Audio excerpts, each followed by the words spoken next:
everyone, and welcome back to No Cap Space. We got a little bit of After Dark action. Thank you to the Seattle Storm for letting us get on early. We appreciate you for your service. Thank you, Seattle, for that. And thank you for tuning in to day one of No Cap Space playoff coverage. I'm calling it, okay, wait, I'm going to throw it out there. I'm going to throw a name out there. If we hate it, we hate it. If we like it, we roll with it. The No Cap Space playoff-a-thon. It's a thon. We'll work on it though. We'll workshop it regardless. It's a good starting point. I'll take it. You know where I like to start though, when I'm knowing that college is almost here. So the first place I always go to is our friends at Home Field, where you can use code NOCAT15 to get awesome shirts like the one I'm wearing right now. Getting ready for college season. You can't push an agenda unless you got Home Field merch to show for it. So use code NOCAT15. Go to the No Cap Space collection, personally curated by us here at No Cap Space, getting you the best basketball merch. I mean, they got college football. They got everything. Truly, when I tell you they got everything, I mean they got everything. But you'll find plenty for basketball season as well. So make sure you're tapped in. So let's get started with the game that is still currently going. I think it's still going on. Yes, it's like no 6 way. minutes. Yeah. Yes, it is currently 102-72. Man, goodness gracious. I mean, I wanted to believe. I wanted to Holmes believe. Minutes, bro. Come on. Yeah, it's bad. It's bad. Respectfully, it's really bad. in this, it's bad. Yeah, no. At some point, you just gotta throw the towel in. Because I wanted to believe, guys, that there was some tile. Help him. Internet. Come on, throw the tile. You're right. Guys, I wanted to hope that I had the smallest amount of hope that Seattle makes it to the playoffs. They get in, they withstand the playoff push of the Sparks, and then there's some switch that flips. This is happening because I didn't tweet the Michael Irvin video this afternoon. This is happening. What were they prepared to do about it? Not a goddamn thing. Not a goddamn thing. They prepared to do about it. Belt to ass, through and through.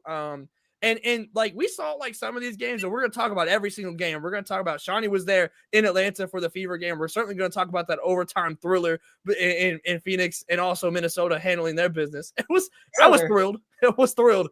Hey, relax. Real basketball fans were thrilled with a 4 or 5 seed in overtime. If you didn't like that, you don't like basketball. I don't know. Get away from my sport. But the Storm, from start to finish, was belt to ass. Even the Valkyries and everything had a good start, and Indiana stuck around. Not Seattle. It's not even really new conclusions to draw here. It feels like it's the same issues over and over for Seattle. Greer, I'll start with you. I know that this is your squad here. Right after you claim them, they embarrassed this. you. This feels like not right after. This feels like a disappointed but not surprised. I mean, this is been one of our biggest issues all season is the slow starts on offense, right? Aces got out to a 10-point lead rather quickly in this one. Seattle brought it back to 5, but it didn't matter because the Aces stomped on that one with a 9-0 run, got it back to 14, and now it's 30. And it's been 30 for the better half of the second half. So, energy wise, worse than probably some of those regular season losses, right? Because we know what's happened. We know everybody, when we woke up this morning, everybody knew what time it was. Everybody knew it was the playoffs, except the Seattle Storm, I guess. And that shouldn't be happening at the Unction. I'm sorry, were you? No, I mean, go ahead, go in on that. I'm about to rant. Again, Brittany Sykes has 0 points. So the person who cemented the Unction, right? 0-3. The last the missing piece to the Unction. The Infinity Unction. Malonga garbage time double. We leave it here with something though. Yeah, we leave it here. We leave it here with something. You're 19-year-old rookie. Leave it here with something. Give her things, cause she Like, that's my thing. Malonga, they kept passing her the ball and like making her like it's Asia Wilson out there, bro. Why are you going to the 19-year-old French woman for? It was even Alyssa was getting in on the beating, bro. Everyone, because I'm like, yes, she's an insanely talented rookie, but y'all ain't forced the ball to her like this all season. What are you doing? Mm-hmm. And now we got Erica Wheeler and Malonga trying to run a 2-man game. Are you serious right now? Because first off, I need to know what was in Skylar's coat the other day, because she came out on some stuff, and I'm like, we need to do some testing, because I don't know what was going on. Like, it's not just that it was a slow start. It's like, bro, what are you doing? Why are we throwing up this nonsense? Like, you taking Asia 1-on-1 behind the 3-point line, and like first possession of the game, like, girl, what? That's what I'm saying. Like, what was in that jacket the other day? Test it, because her decision making, I was just like, are you good? Yeah, that should not be happening at your big age. So I'm trying to figure out why they came out so frantic and so hectic, when it's like, I understand if like y'all played like that last game to get into the playoffs, like last ditch effort, we're frantic, we're manic, but like y'all in y'all 30s in the playoffs, like, you've been here before, and you're forcing it to Dominique Malonga, who has not been here before, against Asia Wilson. That's, bro, I'd cuss them out. I'd make them file a complaint for some bullying and file Malonga. Are y'all serious for real? You told me to go against Asia Wilson, bro, in her MVP season, and said make it work. We're relying on you. Like, be so for real right now. After not doing that when we asked you to do it all season, we could have had Rookie of the Year if y'all went to her like you did tonight. Yeah, I feel like Joe Budden.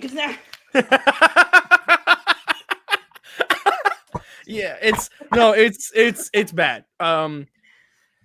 Look, man, at this rate, I think we will certainly see a new look Storm, at minimum at the head coaching position. Because like this is, I don't know in the W especially how, like, if we've seen such a drastic difference between the talent on paper collectively from a roster and the product that's being put out. You know when? 2018 Dallas Wings. Liz Cambage, Skylar Diggins, Azare Stevens. Again, that's the team I drove up to Georgia Tech to watch play the Atlanta Dream. And you know who they were fighting for the last playoff spot that season? Rookie Asia Wilson and the newly founded Aces. They started off hot and fizzled.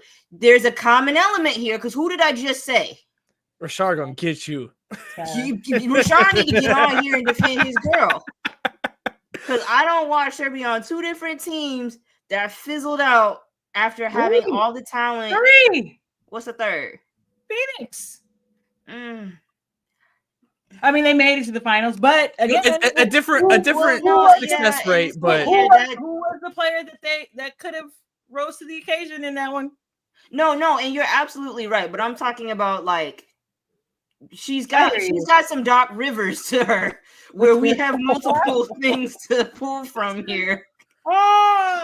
Damn. But you don't even have an 08 to be like, yeah. That's what I'm saying. Like, what's the signature? It's college, bro. She wore a ninja headband. Yeah. That's her 08 Doc Rivers. Like, come on, Doc. It's getting spooky out here. I don't know. That might be worth more. That shit was a movement. That shit might be worth more than 08. But yeah, no, I mean, I don't know. Obviously, free agency is a whole different and, like, a whole another beast that we're going to be dealing with in this offseason, whenever that offseason comes with the CBA stuff. But, like, Lord knows what this Seattle Storm team is going to look like. And I'm fully just ready to write them off. Like, there's, like, goodness gracious. Like, I've seen enough. Throw in the towel. Like, I don't want to see it anymore. I'm tired of, like, trying to, like, force myself to believe in any idea of, like, what this team can be, because, again, I mean, especially when you go back to, like, the very, like, first, like, 2 weeks of the season, and, like, I remember, like, those games against, like, I think it was Phoenix early on, where I was like, hold on, look at Seattle, and, like, that peak, and it's just gotten substantially worse as the season has gone by, and it's so hard to, like, truly wrap my head around that with how much talent. Like, you added more talent. Like, getting Brittany Sykes wasn't like a solution to their problem, but you're going to get an all-star for scraps that weren't playing. Like, one of the players you traded came back. She played minutes tonight. Like that is the trade that you were able to go and get. And so you're still adding an all-star, even though it wasn't the fix to the problem of what you needed. You're still going to getting a very good player in Brittany Sykes. You got 0 points. 0 points. I don't know what the difference is going to look like. Obviously, you got a lottery pick. So, like, we'll see. Like, obviously, that can change everything in one night, depending on who you can go and get. You have Dominic Malonga, and that is a very, very big plus into figuring out what comes next. But this can't maintain the same for Seattle. This is unacceptable. I will say, though, for Vegas to switch to the team that has now won at a final score of 102-77. It's embarrassing. Shawnee, I'll throw it to you for this one. The Las Vegas Aces look ready to go. Like, I can't help but feel like we are on a crash course to Lynx versus Aces in the finals. Like, they just look like two teams above everyone else right now. But it's more of an, obviously Asia Wilson is playing at an MVP caliber level, but you look up and down this box score and everyone played really well tonight. I mean, when you have that type of score, that's what's going to happen. But this Aces team looks ready to go and contend for a championship. I don't have any memorabilia near me. Like, I can't find my Asia Wilson plush toy. I can't find my jersey. Like, we'll have to get you the Lego. Yeah, that's what I need now. The Lego set. Like, we're going to the finals and we're gonna win it all. Clip this, tweet it, do what you got to do, bookmark it. We're back. I want you to put word out that we're back. Like, it's so incredibly up. Ain't nobody stopping us. Based on what I saw today, ain't nobody stopping us. We're back. We're up. We're going to the finals. This is our year. There's not really anything that can be done about it. Fire up the documentary cameras. Let's get the edit bay emptied out so we can get the real editors in there, and let's rock out because it's our year. Are you really writing something over there? Oh yeah, I'm getting the timestamp and everything. All right, look at that handwriting. Okay, no, we're. I forgot they stopped teaching penmanship, so this is actually an accomplishment. You see, he's calling it handwriting instead of penmanship. Yeah. Yeah, we're cooks. You see where we're at. Penmanship. What is it? Is that what you would write with a feather? Like what? Like, what are we doing? It's called a quill. It's called a quill, first of all. You said right a feather. Look at this is what we be talking about. What are we doing here? We be talking about. What are we doing here? Like, but no, we're gonna win it all. Because not only does Asia look dominant, Jackie Young. Bro, Kia Stokes caught a wicked stray. They were like, with Alyssa Smith out, like with Kia Stokes out there, you could play 4-on-5. I was like, Carolyn Peck, can you please? No hold barred. It was wicked. It was God wicked. Dang. Yeah. She's not wrong, but like, relax. You don't gotta say it. Like, yeah. So it's Carolyn was calling them regular season games seething in the first. She was sick. She's seen enough. She's seen enough. She's just Carolyn was like Joe Budden. Every time the starting lineup got announced, she's like, every time. But Alyssa Smith is playing her role really well. Cheyenne Tyus Parker Tyus. Yeah. Parker Tyus. Why are names so hard? I don't know. I'll get that checked out. But like, she's back. She's cooking. Somebody was like, it's crazy. Like, she's back 2 months after giving birth and like playing significant minutes, which means 1, women are amazing, and then like 2, the backups are awful. And I was like, yes, women are amazing except Kia Stokes. Like, wicked. That's what we keep coming back to. But like, Jewel Loy coming off the bench is the cheat code. Again, Alyssa playing her role. Everybody now feels comfortable to come in and contribute because the starters are cooking. We're going to the finals. We're winning the finals. Nobody is stopping us. There's nothing that anybody can do about it. Let me turn some of these lights down because it's getting a little bright. I need everybody to look in my eyes. Oh no, the lights were too bright. She started talking big and the lights got too bright. Oh no. Oh no. Looking into that camera. We're going to the finals. We're winning that. It's our year. Nobody is stopping us. Okay.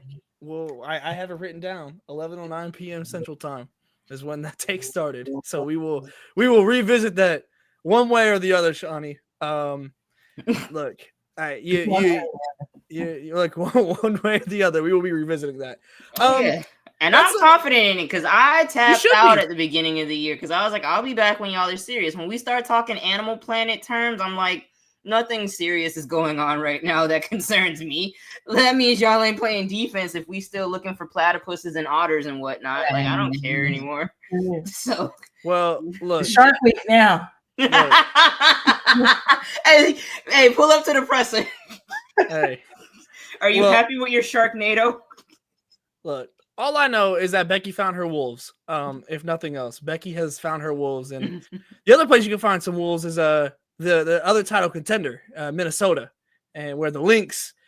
Look, they it was a little weird at first because Golden State couldn't miss, but ultimately, and I think part of what makes Minnesota so good is that you got to play good the entire game, and because Minnesota is like they are just going to stick around. Like you don't really see Minnesota get blown out very often, and that's exactly what they did. They completely turned the tide on this one, winning 101-72. A pretty similar score here from the Aces and Storm game as well. Greer, any thoughts on? I don't know if we learned anything new about Minnesota. I mean, Natisha Heidemann continues to just like step up in ways that maybe wasn't anticipated. Frankly, like when you thought like at the beginning of this season of her being able to step up in this way, scoring 18 points like that. What's the vibe check with Minnesota right now? I mean, I'd imagine they've got to be feeling pretty good. They got Dejanay some minutes in the second half. She hit 2 massive back-to-back threes. This is a team in the Golden State Valkyries who, fell into the 8th spot because Seattle and Indiana were able to like win out their season, right? Essentially, and cement their place. So it's still like a amazing achievement for a franchise. I mean, for a expansion franchise to make it in their first year, but like they are just severely overmatched. Yeah, right. They don't even have somebody who like Veronica Burton has been punching above her weight class basically since Caleb McBride. I mean, not Caleb McBride. Caleb got hurt, right? This is a team who very, very, very much still needs like a franchise player or even like, somebody who's like a perennial all-star. Let's say not even franchise. They don't even have that right now. So Natalie Nakase definitely tried to like, they shot a lot of threes to start the game. I think that speaks to why they had that early lead. And then Minnesota started defending the three, and once that's the thing about Minnesota is that they can do it on both ends. They know how to make adjustments on both ends, like kind of on the fly too, right? They don't need timeouts. They don't need halftime, right? They can start doing it in real time to you. And so, yeah, this is a team that's been chomping at the bit to be back here all season long. Not just back here, but back in the finals. Right. And so that's what they look like today. Yeah, no, every moment of this has been leading to now for Minnesota the entire season, especially after they had built such a substantial lead in the playoff standings to where they were going to be the number 1 seed for a very long portion of this season. It was kind of became a foregone conclusion. Shawnee, I'll throw it back to you with this question because you were just talking heavy about the Aces and that you're not worried about anybody stopping this championship run. Why not Minnesota? What about you makes it where you're not worried? We have their heart in our pocket already. That last game, like you can say the final head-to-head matchup didn't move the needle. That said something to me. Like for Stud Buzz to be like, yeah, we want her to get the MVP. We're coming out and doing our part. We need a big game from her, and then you don't get a big game from her, and then you get your behind busted. That says something to me. So in a series, like I can see them competing and fighting and stuff, but I'm not scared of that. Like when the 58-point beatdown mattered, and that was the turning point in our season. So now it's to a point where they're locked in and we hit you with our best and you kind of fold it. Because for Cheryl to sit everybody with like 30 minutes left in the game You know what I'm saying? Like, that's wicked. But yeah, 30 is wicked. it's an exaggeration, but yes, I do understand what you're getting at here. Yes. it was like 3 minutes in the game, and it was still like a 9-point game or it was something like that. possible, yes. Yeah, so she waved the white flag hella early, which also says something to me. Yeah, and it's like I think there's a difference between like Olympics, right? Letting Asia do all the work so she could get that little Olympic MVP, and then what happened in the playoffs? Fee had fresh legs. So I'm like, I see your game, Cheryl Reed, but I don't think this is that where she's like playing 3D chess. I think we really took their heart. And in a 3-game series, 5-game series, however many games is the next round, whatever. No, the finals is going to 7, ain't it? Yeah, it's 3-5-7 now. Oh yeah, it would be the finals. Yeah. So I'm not like, we not New York, bro. Like, I'm sorry. Like, no, I'm not scared. You know, respect to them. You know, that's a storied franchise. I like Fee. I got no problems with Fee, but I'm not afraid of anybody in these current playoffs. So underline it, what you wrote on the board. Okay, I will. Again, it's staying there. It's staying Italicize it, bolden it, do what you got to do. Underline. No, I'm telling you, it's staying right there. I will not be forgetting this moment. Boy, if Seattle turns it, could you imagine? That'd be some shit. What are you prepared to do about it? Skylar is in the chat right now, like, okay. All right, let me show you something. She's still like Michael Irvin on the sideline with Miami, like she's. We'll be live if it happens right here on the and I will be here no matter YouTube. What. Make sure you're subscribed in case that happens, so you don't miss Shawnee's crash out if that happens. Burn my Angel Wilson little stuffed animal in effigy. I think the thing, and Gray, I think you mentioned it, where the thing that really sucks here for Golden State is like they don't even get to play at like home for real. Like that felt like in any of these series where like there was definitely like out of the top 3 teams, I feel like every team had a team where it's like I don't think anyone was like picking any of these bottom 3 teams to win, but like you had a team that you would prefer to play, and Minnesota probably wasn't that team for anybody, but like the thing that made Golden State so special was this 1-1-1 playoff format where you go home, away, home for the top seed. And Golden State, over the course of the season, Ball Hall has become a fortress in Golden State of fantastic play where Golden State has just leveled up every time they played at home, and they don't get to play at home. They're playing how far is it, Greer? Like San Jose? Yeah. It's at least like 40 miles from San Francisco and Chase Center, at least. A damn shame, because it has become truly easily like the best atmosphere. Like it's them and like Indiana at its peak, but the consistency that Golden State found this year with their atmosphere was fantastic. And so to not be able to go and play there is a genuine disadvantage of like, because again, like they have played so much better at home, and if they were to upset any of these top 3 and it'll be like a weekday night too, not even a weekend. It's just it's a horrible it's a horrible setup for Golden State. It's actually incredibly unfortunate, honestly. So that just goes against even more of what is already an uphill battle against Minnesota. But I just mentioned Indiana, and Shawnee, you have boots on the ground today in Atlanta, where the Dream and Fever matched up. Atlanta wins this one 80-68. I'll just throw it up to you. Just generally speaking, your thoughts being there, boots on the ground, your takeaways from this game. Hey, bro, watching the Fever bench crash out in real time is so funny, bro. Because it's like, I absolutely understand it. That was a horrible call, but they're so dramatic, and they're locked in. I'm gonna give them that, because it's like it happens, and then a split second later, in unison, like what? And I'm like, that's chemistry. You can't fake that. So their locker room is tight. It's airtight, man. I can say that with certainty, seeing it firsthand. Their crash outs are so in sync that they can't be anything but locked in back there. But the officiating was really bad. Like I thought Atlanta was gonna win anyway, but it's just like not like this, bro. Like there was some phantom calls on Lexi. Like there's one, I think it was Jordan Canada. Lexi goes up for the block. Jordan falls on the floor. Somebody grabs the ball, and like we're getting ready to head back up court, and the whistle blows, and it's like, bro, the play was 10 minutes ago. So even if you did think it was a foul, the play was 10 minutes ago. Blow the whistle when it happens. And, you know, Stephanie White has to use 2 challenges in the first half, and people are kind of getting on her about it. But she's like, I had to challenge because they're not making the correct calls. And she spoke about that in the post game and was like, you know, it's very frustrating. I don't want to use my challenges in the first half on some stupid stuff. But like, and I'm paraphrasing, she didn't say that. But like,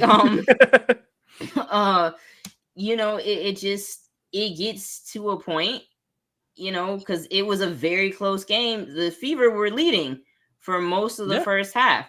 And then you see players get in foul trouble and it takes them out of the rim. Then we had a bunch of stops because of the challenges, so they could go and review it.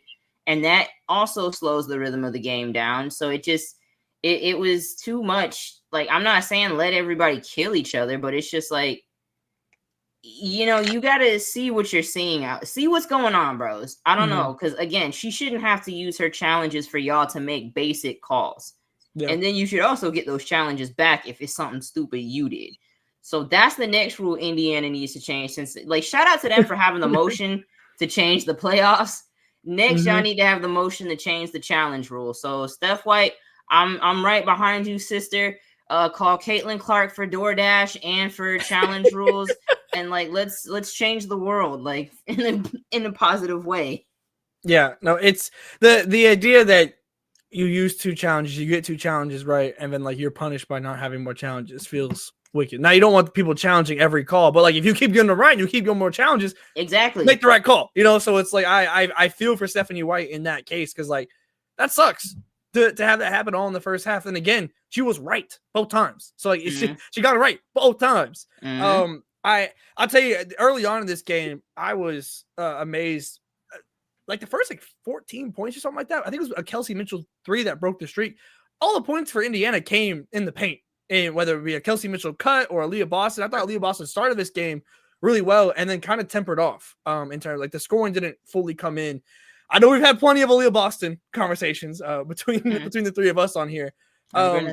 It's and I'm interested, like, because to me this was a game actually for Indiana where like I get a little bit disappointed honestly that they're not able to come away with it because of how well they were able to stick around given the foul trouble and everything of that nature. But when you get 8 points from Aaliyah Boston, who notably also had 12 rebounds and 5 assists and was facilitating and everything, so I'm not even saying it was a bad game overall. But you have also 5 points then from Natasha Howard when you're going against the size and production of Atlanta's bigs in a game where, again, you have a chance to steal it away. And you were in the game for the entirety of it. It feels bad a little bit in the sense of trying to pull off this upset to me. And that's to me, it speaks to the offense. Because like I've been saying this all season and it was a little hard to see from my vantage point, admittedly. But it's like the media seats. Yeah. Like they're still trying to run the offense they had with Caitlin without Caitlin, and it's like, nah, switch the style up. We need to go let Aaliyah Boston get back to her roots. Let her post up on the low block, back to the basket, space it out, give her some room, let her work in space. If they collapse, she's a very good passer, as we've seen. Let her work it out. Let her initiate the offense that way. Excuse me. With Natasha Howard, it's kind of like you came into the season saying you wanted to be an MVP candidate. This was the perfect time to show that. Like this whole season. I remember at the very beginning of the season, I was like, who you feeling like? Because what are you talking about? This is not what anybody brought you here for. And now it's like, okay, well, now that's actually needed. So shout out to you for betting on you. But like now we're not seeing it at your big age. So that's where I'm kind of critical of her, where it's like, you told us you had the tools to do it. So I think Steph's got to kind of tap into that and use the bigs in a system that lets bigs be big. Make bigs big again. I don't know. Like, no more point forwards. Yeah, no, yeah. Like, let's stop all this Jokic. Jokic is ruining the game. Amen. I can get behind that. I'll get behind that.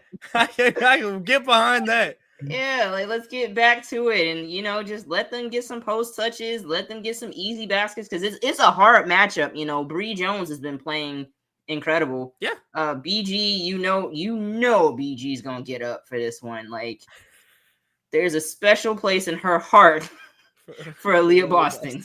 Yeah. Yeah, but she only played 8 minutes tonight. Yeah. She did. Less than that, actually. So, Yeah. like, Natasha Howard and Aaliyah Boston kind of shit the bed on that one. Because, like, Nas Hillman Nas Hillman is facts. No, Nas is doing her thing. Hey. 16 points tonight, 9 rebounds, 3 assists. Yes, like, facts. come on you now. want to talk about an enforcer? That's like she's for been real, really for good. real. So it's like she's undersized, but she plays big. Mhm. Yeah, at all. Like her energy is very much needed. So that's why you can kind of play BG less, because you're not getting that same level of intensity as prolonged when you have Nas in. But yeah, like 8 minutes of hate is still it'll still fuel the fire. yeah, you know, we don't need much gasoline. Exactly. I came in on go. Like, let's swing immediately after check-in. Yeah, I think the biggest thing to me from an Atlanta perspective here is that both Ryan and Alicia both go and score 20. Both don't do it in the most efficient way, which is, I mean, look, that is kind of the give and take here. Like we know this, but you're able to win a playoff game with it, and that's been my question with Atlanta, just generally speaking. Of if you're focusing from a perimeter perspective, if you're not going to emphasize a Bree Jones who only had 7 shots, 7 shots today. So if you go and take 6 of 17 if you're Ryan, 5 of 16 if you're Alicia Gray, and you're prioritizing the perimeter, which isn't inherently the wrong answer or anything, but if you're making that conscious decision, how can you do that efficiently and enough to win basketball games? And you're able to do it in a way where they both go up and get 20, which I feel like, to me, in a playoff environment like that, feels like if you're going to prioritize the perimeter, this is going to kind of have to be, to a point, the baseline of what you're hoping to get from both of these players over the course of the playoffs. I guess from that perspective, like, did Atlanta shake you in one way or the other, good or bad? Like, are you leaving this game feeling any differently about Atlanta and their potential of making a long playoff run after watching this game? No, I think, we see them next round. I'm not afraid of them either, respectfully. Like, I do think, because that was one of my questions, like, very early on, like, okay, if y'all are a jump shooting team, what do you do when the jump shots aren't falling? They defend well enough to, like, make up for it. And Smesco has been pretty big on, like, we need some transition points. You know what I'm saying? Like, we need to get moving. We need to get the ball moving. We need, like, he knows how to, like, work them out of that. So they have the tools. They have the game plan. It's worked so far to where they've, outside of the Aces, they've beaten every top team in the league and hung with everybody and done what they needed to do. Yeah, so I think, second round is going to be the Aces. And like I said, I don't see it this year. Yeah. Yeah. I think, I think that's fair. I think that's a fair assessment. So I'm interested in seeing if this can be the consistent this mark. Can we pull that one up? I just saw that one too. Shawnee, being an Aces fan, would you rather meet the Liberty in the finals and win, or play the Lynx and shut all the Nafisa talk and beat Cheryl? I don't have a problem with Nafisa talk, so I'm not, like, as invested in this, like, war as everybody else is, because I'm kind of like, Becky said slick stuff too. Like, everybody gonna talk their candidates up. At the end of the day, like, Nafisa's never done anything to me. It's Sabrina that I hate. Like, she is the bane of my very existence. So it's like, I need that blood again. And for them to get, if especially now, we're going to get to that, but especially now if they have this, hero story, like, oh, there's so much adversity. Oh, they had to overcome. And then, you got, I can't make that joke on air, but, like, you got. Oh God, Lord knows where that was headed for it to sound the alarm in your head. Oh God, type it in the chat, please. Oh just God, know I need Natasha Howard to take that, or Natasha Clout to take that mask off. I don't like it, but, like, for the Liberty to make it back to the finals, and then we get our lick back from last year, like, and then you kind of legitimize last year in a sense of, can the Liberty repeat? So you make it back to the final. So now it doesn't look as fluky, but then we take your heart again. So we've already taken Atlanta. We've taken Minnesota. Bring me New York. I want that.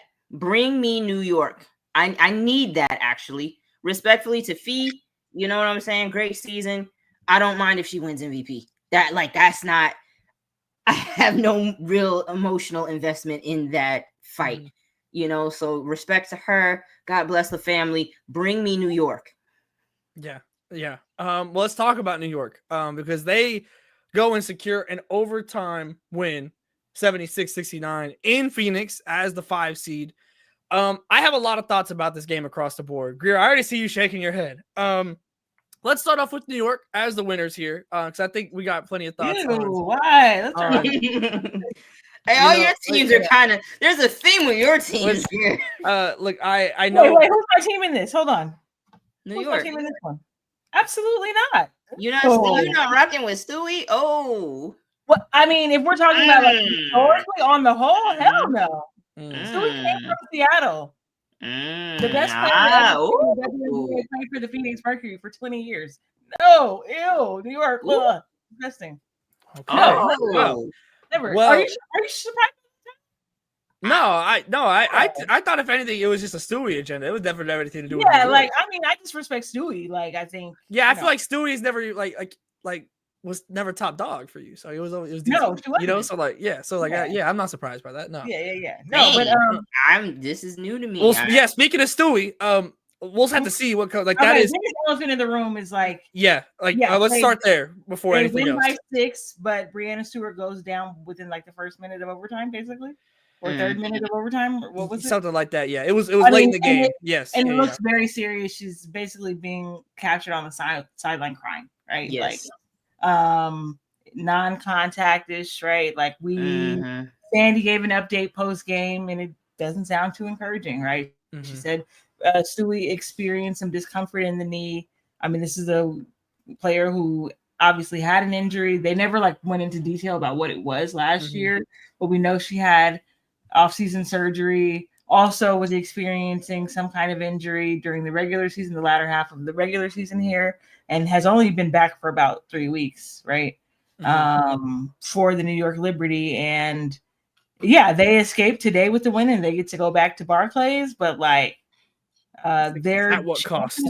And exactly. I mean, all 3 of the starters played over 40 plus minutes today. And it looks like it might cost them dearly. And it puts them in a very, very bad position because you want to wrap this up in 2. But it's in order to do that, you need Stewie. But you want to rest Stewie. But you don't want it to go to 3 because you also need to rest the rest of the people. So it's ooh, what do we do here? I have Asia Wilson. So it's we didn't need that extra game when everybody got hurt. And it didn't come back to Vegas. So, prayers up for them. On a serious note, because that looked bad. Yeah, for her to try it, she put on a brace, took off the brace, came back in, tried to go. They didn't take it at her. So somebody had tweeted that, and I was like, fairs. They was even with her, buckling her knee or whatever, they still didn't take it at her. You still scared? And I was like, hey, talk heavy. That's exactly what I would say. Yeah. Talk heavy. Yeah, that's a hell of a pivot. Yeah, absolutely. Fairs. She really tried. But ultimately it comes down to they have enough talent. Yeah. You have JJ, you have Cloud, you brought in Misaman for this, to kind of stack the deck, and now she's going to need to be what she was in 2019. That's who I'm kind of we spent a lot of time bigging her up, and rightfully so, based on her resume and what we saw. So if she don't deliver, guess who's in the crosshair? Yeah, no, that's the pack watch, honestly, now, because this is now Emma Meeseman's time to step up. Only plays 12 minutes tonight, 1 of 6. This is, I'd be shocked if Stewie plays next game, just based on what we saw. Obviously, we don't know, but goodness, it did not look encouraging. And they're playing cross country, right? They have okay, and that's why I don't like the 1-1-1, because I shout out to Indiana for having the motion. If you don't like it, get your motion up so you can enact change. But it's like the way things shook out, a lot of teams got lucky, right? Because Atlanta was like 2 seconds away from playing Golden State. So that means they would have had to fly all the way to San Jose and play on Tuesday instead of being able to just fly up to Indiana tonight or whatever. This cross-country travel, you know, if Vegas is playing Seattle, all right, cool, not that bad. Minnesota, Seattle, not that bad. Do we need to bring back conference playoffs? We need more teams for that, and then we need like we're getting more. Yeah, we know, but I'm saying like we need the alignment and stuff so that we can't say like 4 teams per conference. Like that sounds kind of crazy. Yeah, but it's like I would like conferences because if we're gonna do one, like just to mitigate the travel, like that sounds awful going from New York to Phoenix and back to New York. Like, ew, especially now when you have a major injury sustained by a star player. Like, just I understand that one and then one, like the 2 at home, 2 to the top seed and 1 to the other creates the home court advantage. Get your wins up. Sorry, but it's also like it helps you too because like they're gonna be tired. Like everybody has to travel, so it's like that equals the playing field in a sense, but it equals it in a way where now everybody's tired. Everybody that had to get on a flight, and like thank goodness for the charter flights. But like that's one thing about the wobble and the bubble. We saw people balling. I watched Maisha Hines-Allen average like 30 points a game in the wobble. Like that's why she is where she is right now. Like real talk. She was hooping in the wobble because you don't have to travel. What y'all know about bubble, Maisha Hines-Allen? Y'all wasn't outside. Y'all weren't outside for none of us. Nobody was outside. Yeah, to be clear, we were inside watching Maisha Hines-Allen wobble ball. But like, that was one of the things players talked about. Like, even the playing field where we're at one neutral location, we just gotta walk from our dorm rooms or whatever, and like we can just get to the hooping. And that's why I'm kind of like, we need conferences. We need teams in the South. We need more teams on the East Coast so we can get more Maisha Hines-Allen's wobble ball. Maisha Hines-Allen, I'm on your side. I'm with you. You might be one of the only people based on what I see on Twitter. Those teenagers just don't know what they're talking about. This is the sickest agenda against Paige I've heard. But it's rooted in why doesn't Paige bring back wobble Maisha Hines-Allen? Why does she make her teammates better? That's what Shawty's about to start pushing. It's ethical because it's rooted in fact. We all watch wobble MHA. That's disgusting. But yes, to bring us back to this game and away from wobble Maisha Hines-Allen. I mean, look, this honestly in a lot of ways. When you think about, like, if you just look at the box score, like, this was what you were kind of hoping to see from Liberty in general, of like, especially from Natasha Cloud. I mean, you get more far and away, honestly, more than what you expect from Natasha Cloud. This isn't the role. You don't have her in as your leading scorer. That's not what Natasha Cloud does.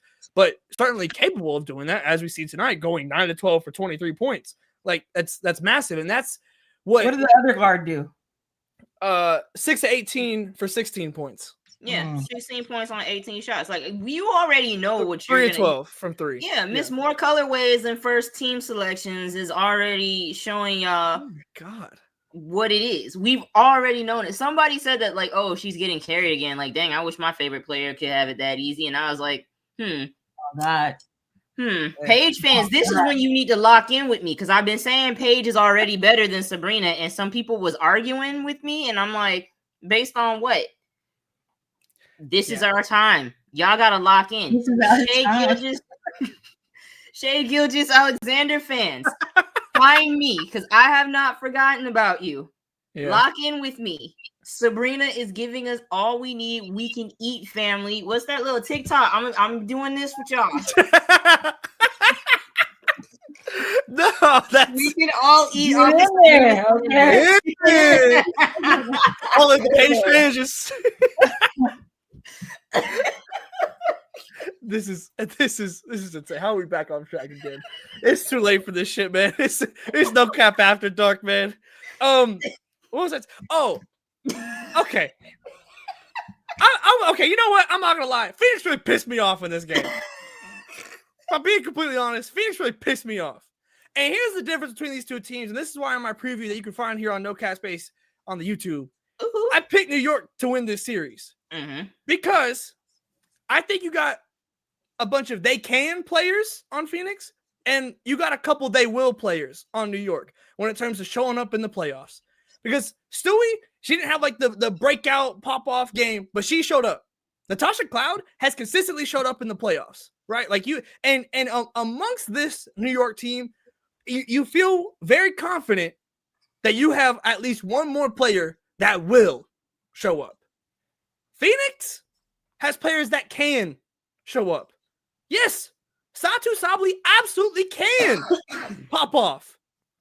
She can. It's possible. It could. It didn't. It absolutely did not. 2 of 17. It's unacceptable. That if you are part of your big three, that is unacceptable behavior. Disgusting, disgusting hoops. Well, who's the big 2 of 17. And then Alyssa Thomas. Yeah, because I was gonna say Alyssa Thomas, 14 points, 9 rebounds, 8 assists. Alyssa Thomas stat line. Layup. But you go 7 of 18 when all your shots are within the paint, right? Within the paint, and New York played it, knowing that's where your shots are gonna be. We know what happened. Like this is the experience of Alyssa Thomas in the playoffs, right? This is what has been happening. We know teams know how to play against Alyssa Thomas in the playoffs. And it looked like it today. Again, she still got the stats up. She still got it, but 7 of 18, 38% at that rate is not what I'm looking for from Alyssa Thomas. That's and somebody's vet, not mine though. They scored 12 points between the fourth quarter and overtime combined. Do I have that right? That sounds right. I don't have it directly in front of me, but that certainly sounds correct because I mean, first of all, let's just say that they scored 69 points in a game where we had a free 5 minutes of basketball in the playoffs. Disgusting, period. Disgusting. Hey man, that's that old Phoenix. Remember back before Dino Taurasi retired and they had like 48 points in one game? Hey, between fourth quarter and overtime, 12 points. Yeah. 12. Like that is like to the highest degree unacceptable. You go and have this, like you're in this, it goes to overtime. Like you're right there. And you go and not only do you sell it in the moments where you could have gone and won it, but just it's pitiful in that way. And that has always been my fear with this Phoenix team is what is the floor. And the floor, New York has struggled. And a lot of that was self-imposed, but a lot of it was injuries. Phoenix has struggled, and they have been, for the back half of the season, pretty much healthy. Y'all just mid. Like, what? The floor has been so low. I mean, they got out-rebounded. New York was plus 17 on the rebounds. Okay, this is what I said, though, like 3 weeks ago, when this was shaping up to be the matchup 4 or 5, because, like, them more than anything was like pretty solidified, right? Because as far as all the matchups go, is that we had a discussion about like who losing and like who has bigger repercussions to face if they lose in the first round. And I said that I thought it was Phoenix because you inherently knew the risk of being an Alyssa Thomas led team in the playoffs. This is a player again who is in like year 12. Has been to the conference finals and the finals, I believe, both. Yep. But like limitations are what they are. This is also a team who swung the fence and got Satu in free agency, right? Or no, was it a trade? It was a trade in the offseason, yeah. Basically, all the resources have been used for this team. Right. But my point being with that is like Satu, yes, was she a number 2 pick in 2020? Absolutely. But has played maybe like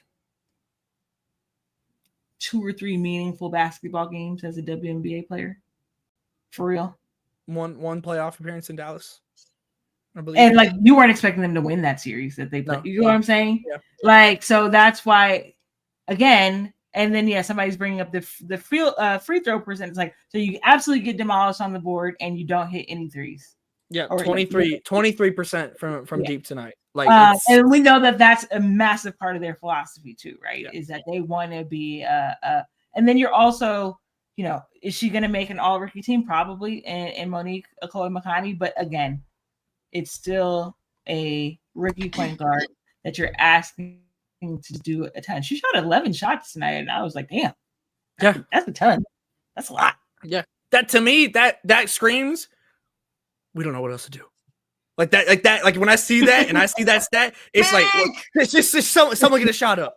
You know, like that's what, like that doesn't scream like who's the, like your go-to, like you've Satu had one of the highest usage rates in the entire WNBA the entire season, and Alyssa Thomas and Kyle were up there too, but Satu was up there. It was her and Asia, and again, Satu is a player that can pop off. Like, she has the capability to do that, to have these big games. Obviously, she is a good player, but the responsibility that's been placed to try and be outside of Alyssa Thomas and Alyssa Thomas essentially just driving, and whatever happens at that point happens, whether it's a kick out or a layup. Outside of that, it's pretty much Satu.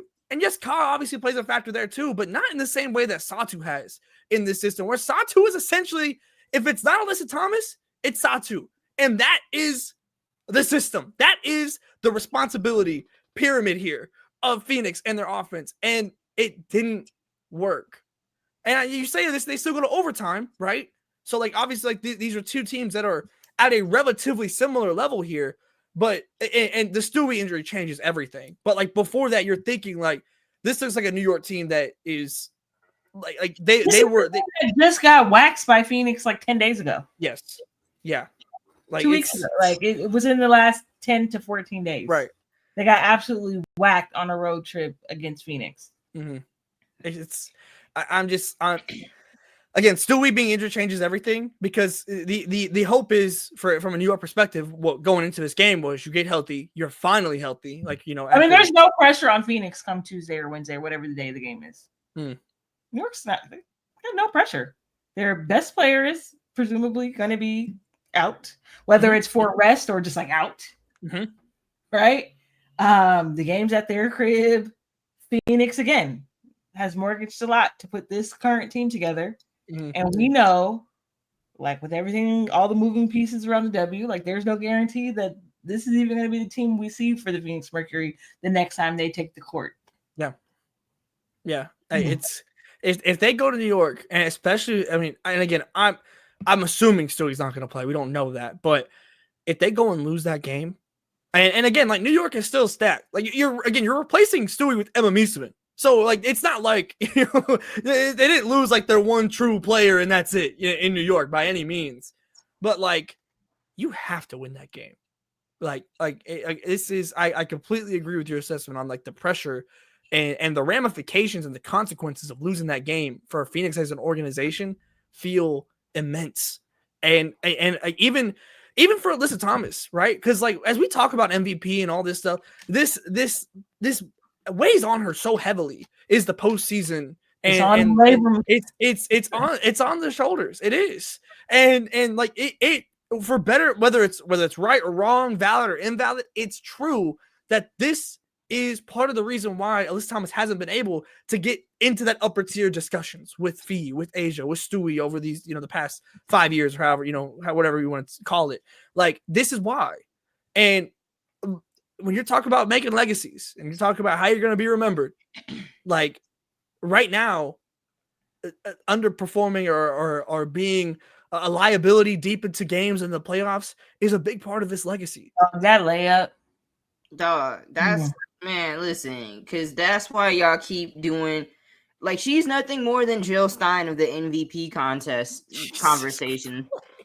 Like, she comes up to, like, split the vote between the people in Asia. You know what I'm saying? And that's why we can't take it seriously, because, like, in moments like these, bro, you was right there.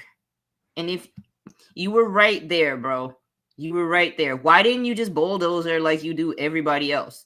Like, like, you know, we watch you get away with these offensive fouls all season, and then when it matters most, you don't want to play bully ball.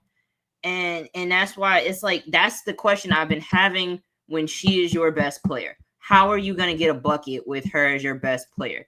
Because if they lock everybody else down and force her to shoot or allow her to shoot, you trust her to shot put from. Yeah, that's what they want. The defense is happy with that. Oh, look at this. Oh, ooh, wait. You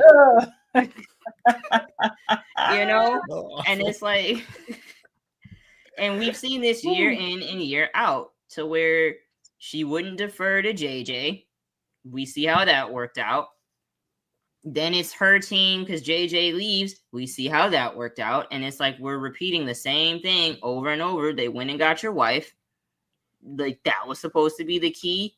It has not worked since she's, like, you know, they've had a couple good games. They've had some stuff, you know. But, like, let me just say, if Phoenix goes out in the first round with Indiana, I might call the ISO. Fever fans, lock in with me. Because I got some slander for y'all. We might have to get some ethical bars off because you dipped out and was like, I want to go win. And then what happened with Phoenix? Come on, dog. I'm sorry. I'm trying to look up when Fanatics Fest was. Yeah, because the Mercury, that was the game they flew the fans into New York for that game. And the Mercury beat the Liberty while we were in New York. I remember that's what I was looking up. My bad. So, yeah, like the Mercury is possible. They're capable. They've had good runs. Like Tibbetts, like Coach Riblets was in Coach of the Year talks for most of the year because they did have injuries at the front end and they kept clicking. And it was different injuries, you know, where you're seeing like Alyssa Thomas out. You're seeing Kalia Copper out for extended amounts of time. And he was able to still get the most out of what he had. And now it's like he has more than what he had at the beginning of the season. And he's not. And he's like, oh, let me try something different, like getting the least out of everyone. And seeing if that works. And it's like, well, no, let's not. So, I mean, I think they can flip a switch. It's just, are they going to? And it's like, you need 2021 finals, Kalia Copper. That has to be who you're riding with. Like, Alyssa's got to be, she's got to be the point forward. She's got to take a step back and she's got to, like, facilitate and do all of that and get caught at her spots. Because, like, you can't rely on her to score like that unless it's just, like, wide open stuff. And even then, it's a toss-up. Jeez. Oh, man. Yeah, no, there's, like, legacies are truly on the line. Like this isn't, like, it doesn't feel, like, hyperbolic to say that in terms of, like, this, especially this era of Phoenix basketball, like, who knows what comes next. Like, this game and this series means so much, both to individual legacies, to this era, to what happens next with the Phoenix Mercury. This all feels, again, incredibly consequential. And to go and at home leave that game and not be leaving with the win is brutal, frankly. Bruh, it's if brutal. Phoenix gets swept, I'll be on StreamYard just booing. We gonna get on here for 20 minutes straight and just community boo. That's all we gonna do, and then we'll hop off. Then we hop off. Well, Shawnee, you know, if I was a viewer, that's something I would want to subscribe for to make sure that I don't miss. Because look, that's all I know. And I would make sure I want to hit that bell. In the chat. I want to make sure you hit the bell. Not booze in the chat. No dubs, just booze. Ethical booze. Ethical booing in the chat. Put your ghost emojis in the chat. How many O's can you go? Oh man. Yeah, no, this is we're gonna be here. We're gonna be talking about it. I'm very excited. The playoff-a-thon workshopping. The playoff-a-thon is we're getting underway now. We are officially underway. Next game, no games tomorrow. Games on Tuesday. We'll either be live or we'll have an early recap on Wednesday. But I know the rest of the week after that, we're gonna be here. We'll be live. So make sure you're subscribed. Make sure you have your notifications on so you're notified every time we go live, because we are going to be here with you the entire playoffs after the games, immediately breaking it down. Hopefully, maybe a little bit earlier than tonight. So we appreciate y'all for tapping in with us after dark. It means the world to us. So make sure you're subscribed here. Make sure you check out our friends at Home Field and the No Cap Space Collection and use code NOCAP15 to get ready for the college season, because that is going to be here before we know it. And we have a couple of college interviews on the way. We just had a big name that just came through. Me and Johnny we had a big name come through. So you want to be subscribed for that as well. And of course, all the social media is down below in the description. Make sure you guys stay tapped in with us, and we will see y'all for the next post game live.